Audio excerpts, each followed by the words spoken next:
Social Security has two disability programs: Social Security Disability Insurance, which is known as SSDI, and Supplemental Security Income, commonly referred to as SSI. SSDI pays benefits to you and certain members of your family if you are disabled and you worked long enough and paid Social Security taxes. SSI is based on financial need. The Social Security Administration says it is designed to help aged, blind, and disabled people who have little or no income. For either program, winning Social Security disability benefits is difficult, complicated, and often hard to understand. It can be confusing. That's where we can help. We regularly produce fresh video content to help you untangle the ever-changing Social Security disability process. To stay in the know, hit the subscribe button. SSDI is tied to your work history. You must show that you have enough work credits to qualify.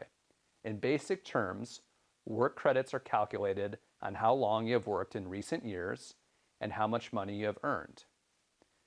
A general way to think about the number of work credits needed to qualify for Social Security disability insurance payments is to apply the 20-40 rule. You need to have worked 20 quarters out of the last 40 quarters prior to the onset of your disability. You can earn a maximum of 4 credits per year. In other words, you must have worked a total of 5 out of the last 10 years. And you earn each credit based on your total wages or self-employment income with a certain amount required to earn each credit. The dollar amount for 2025 is $1,810. The amount is adjusted annually for inflation. If, after calculating your work credits, you don't have enough to qualify for SSDI, you still may be able to qualify for disability benefits. However, you will need to apply for supplemental security income benefits. To qualify for SSI, Social Security will look at your earned and unearned income for your household to make sure you do not make too much money to qualify. And they look at your assets too. To qualify, you are limited to $2,000 in countable assets for an individual, and the limit for a couple is $3,000 in countable assets. Depending on your eligibility, it is possible to qualify for both SSDI and SSI. This is known as receiving concurrent benefits. When you are ready, you can apply for both benefits together.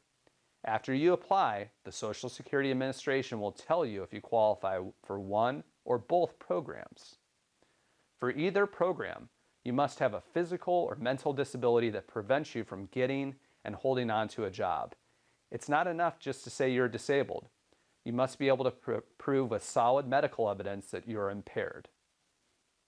The path to winning disability benefits is long and difficult to navigate. It helps to have an experienced and knowledgeable guide. Contact us at Cuddigan Law for a free evaluation of your case, and we only get paid when you win your awarded benefits.